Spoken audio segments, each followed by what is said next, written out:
Howdy, howdy, howdy. This is the Rodfather 916. And I'm going to start the video off by wishing everybody a Merry Christmas, Happy New Year. This video is called or titled, Don't Play Yourself, the Holiday Edition. Reasons the Holiday Edition, we find this time of year, there are Christmas parties, office parties, New Year's gatherings, and family gatherings. And some people find it uncomfortable going to these events alone, being single. And they sometimes accelerate relationships. And I say accelerate, let's change accelerate to instant relationships where you add water and stir. I'm a Capricorn, you're a Scorpio. We both like Cardi B and The Crown. We both like jazz music. You feel wonderful. So do you. I think we're a couple. In fact, I'm even thinking about asking you to marry me. You are. What's your last name? People do that.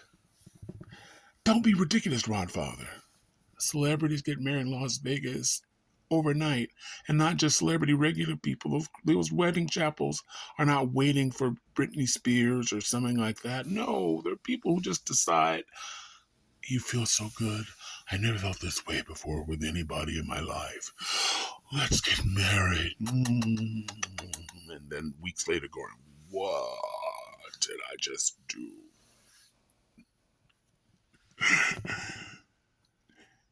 Years ago, and I don't remember the author's name, forgive me, but he wrote a book that was subsequently a movie called He's Just Not Into You.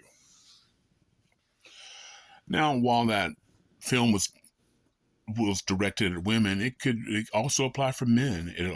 It can also apply to friendships and relationships we have with our families, where this person is not into you like you would like them to be. For instance, dating. You meet somebody, it's all working wonderful. You go out, you have a good time at Dave & Buster's, I'm naming names today, and you go home and you tell your friends, wow, I just had a grand time. And then you say, well, let's agree to meet next weekend. Let's go to dinner and maybe a movie. Sure.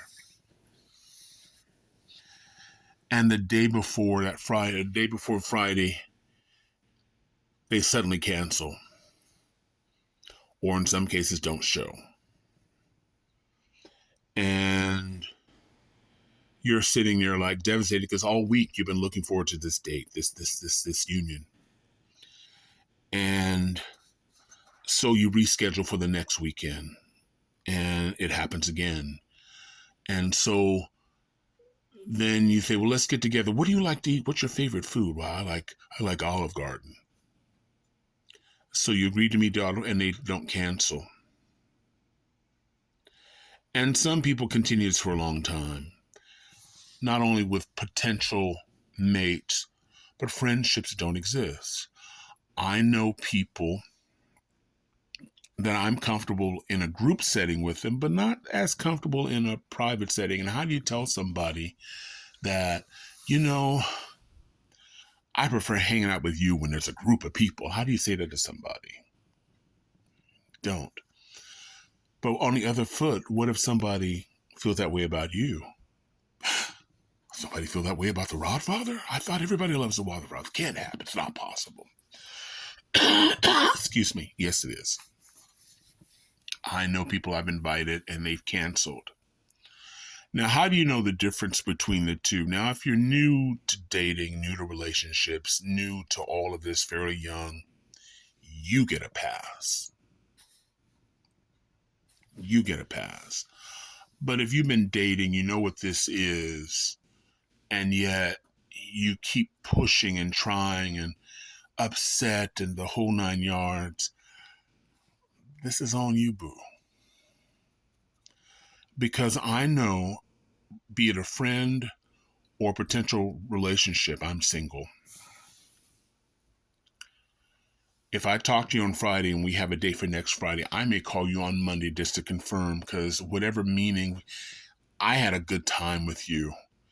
And I'm looking forward to going to you, and I just want to make sure. And I may call you Thursday. I'm not going to call you every day, but I'm going to call you Thursday just to confirm. Now, if you don't show and you don't call, you've told me. Am I disappointed? Yes. Am I devastated? No, because I ain't known you but a minute. So, hey, later. But some people are not like that, and not everybody's like me. Doesn't mean I'm better than anybody else, but everybody's like me. Some people keep trying. That person told you, and I've been there. They're just not into you. Even though that was a situation where, that was an event where you liked each other and they're just not into you the same way. And you have to accept that. Don't keep pushing. I was married most of my adult life. Upwards of almost 3 decades. And if you're dating for the first time after being married for 26, 27 years, or being with somebody for that long, the world has changed. And it's even grown more complicated to the internet. And the internet's a perfect place to meet somebody briefly. Those of you know what I mean. And it's also an easy place to hide. Because if I have you in person, seeing you face to face, and today that's the method of dating I prefer, because I can look in the white of your eyes, I can look at your body language, get a sense of maybe you're not as interested in me as I'm into you. And again, that's perfectly okay, because I don't know you. I'm not going to be devastated because you rejected me. No, because there's somebody at the next table. I'm not. But online, you can be anything. And for me, online, after being disappointed several times, I've been out the game for a long time. Because when I got divorced, I wasn't looking to get into a relationship. Boys just want to have fun, keeping it real. That's what I want to do. I want to have fun. I didn't want to be in a relationship. But at one point, fun, it's like working at an ice cream store. I can't believe I'm working at an ice cream store. 700 flavors. And after you've gone through the 700 flavors, it's like, I work at ice cream stores. It ain't much. For me, that's what single was like, and so when I wanted to meet somebody, there were all these roadblocks. The initial, yes, I feel you. I want to be with you. And then something would happen. In his book, he would say, and there's a lot of people know this. 11 o'clock at night, somebody's calling you, hey, what you doing? Nothing. Can I come over? That person's not into you. Now, if you're all right with that visit, by all means, have fun. That's not being judgmental, anything. However, if you invite that person over, or you let that person in, or you go to that person's place and you're disappointed because things didn't go in a romantic relationship or didn't look like it was going into a direction of a relationship, that's on you, unless you're new. Person that calls you middle of the night is not looking for romance. He or she is looking for something warm. And if you've been on the internet for a while, if you've been dating, you know this. So why play yourself? Huh? What's that about? It's all right if you know what the game is and you want to play, like, hey. But it's another if you don't. Why do that to yourself?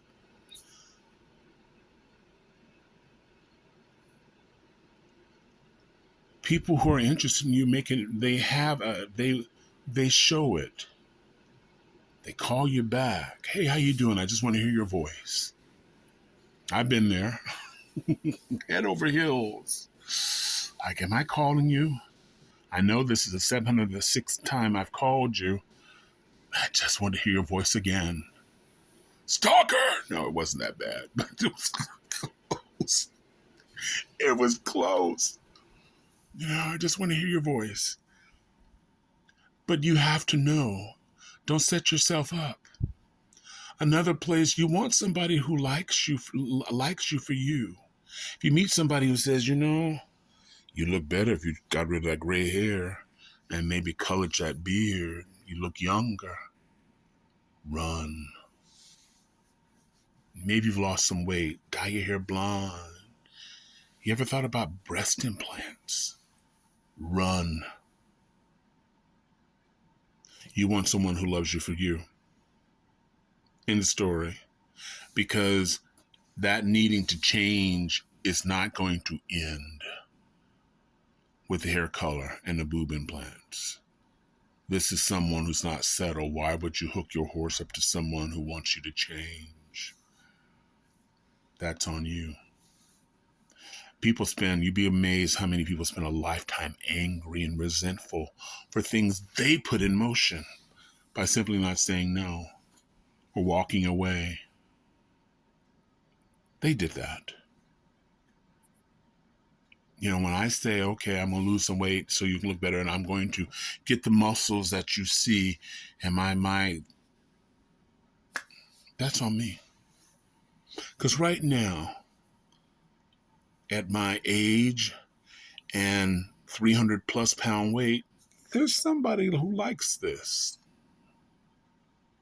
Maybe not you, somebody else. Somebody else goes, I'm not your cup of tea. Well, you know what? That's why they make different flavors. Find somebody who likes your flavor. Don't do it. Don't do it. Family and friends, they don't want you over. Don't take it personally. Read the room. You know better. But just because we want a different outcome doesn't mean there will be a different outcome. The internet dating, I'll meet somebody online every once in a while. I'm not on the internet much at all, but I'll meet somebody and of course they'll live 8,000 miles away. If you live in Portland, Maine, and you don't have the means to drive down to Boston, which I think is an hour and a half away, then you need to visit people in Portland.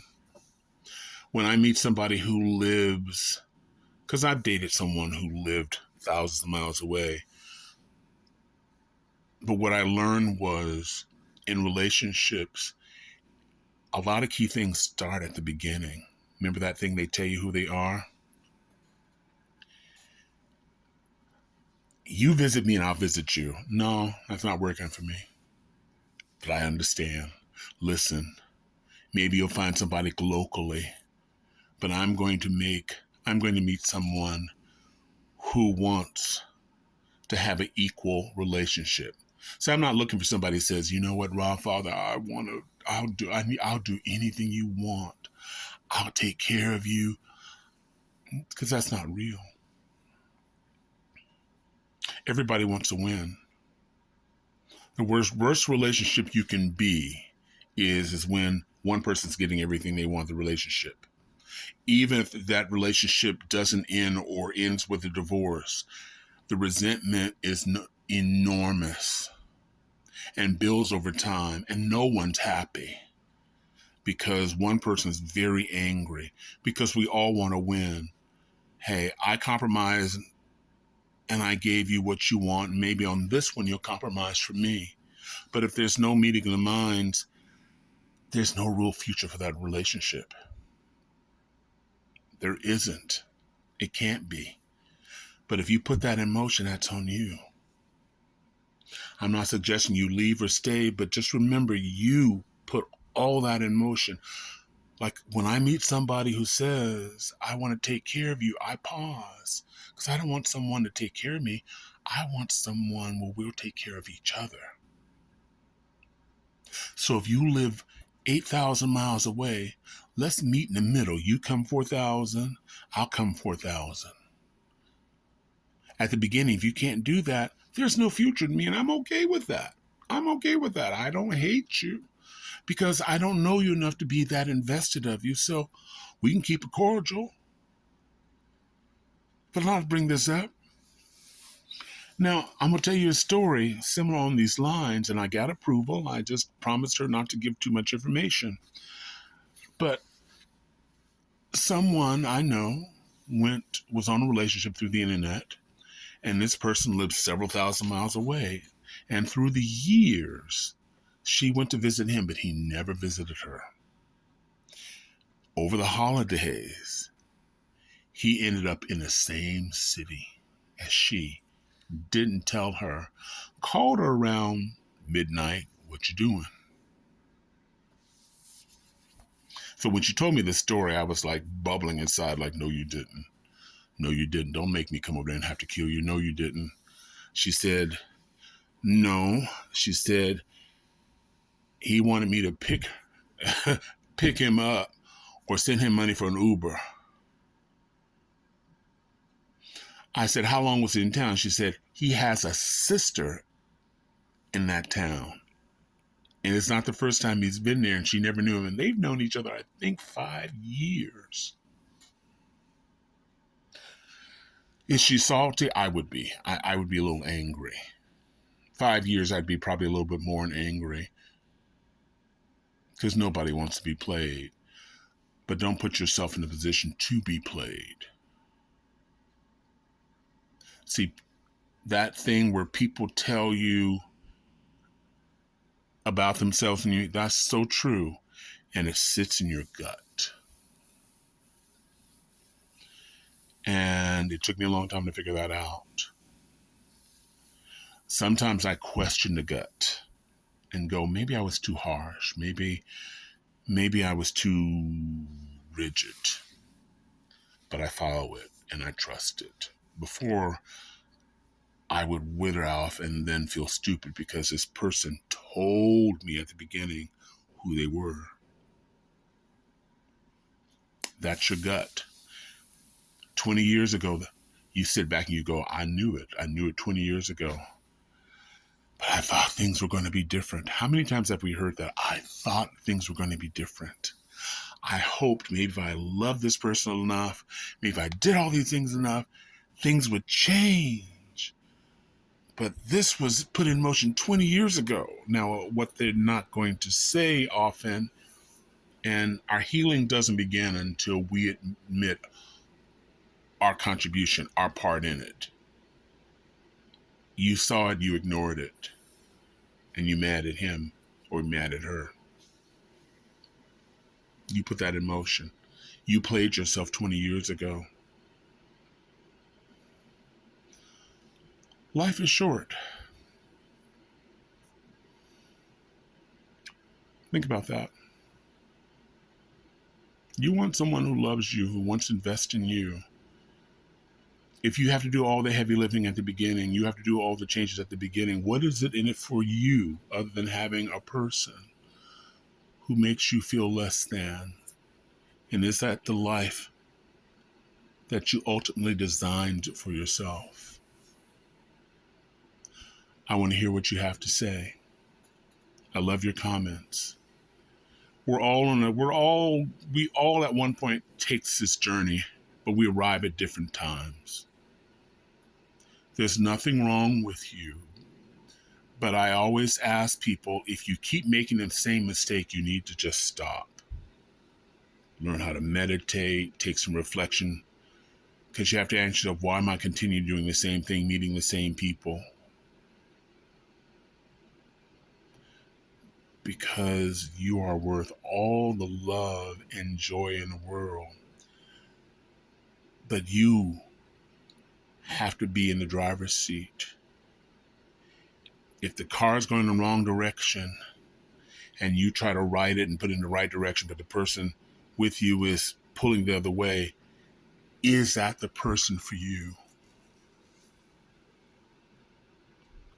even if you have to be alone. This is a Rod Father, wishing you love, joy, and happiness. Thank you for spending these 20 minutes with me. This is Rod Father time. I'd like to hear what you have to say in the comments. If you are new to this channel, because I've been missing in action, long story, I'd like to hear from you. I'd like to hear what you think. What did you do to overcome playing yourself? I don't want to hear about your friends. I want to hear about you. I told you about me. Let's hear about you. If you haven't hit that subscribe, share this with your friends and talk about it. I'm curious what you have to say. Meanwhile, this is Rod Father, wishing you love, joy, and happiness. Thank you very much for watching. Please be safe on this holiday. It's the same as every year, snow, ice, and crazy people. I hate to say this, but when you go in a mall shopping place, before you get out your car, make sure there's nobody around your car. Don't get any money out of the ATM, particularly if there are people sitting in their cars and doing nothing. And if you don't feel safe, trust that God, go to another service station, another grocery store. Boy, times are changing. Just be safe out there, okay? Rod Father, he's out.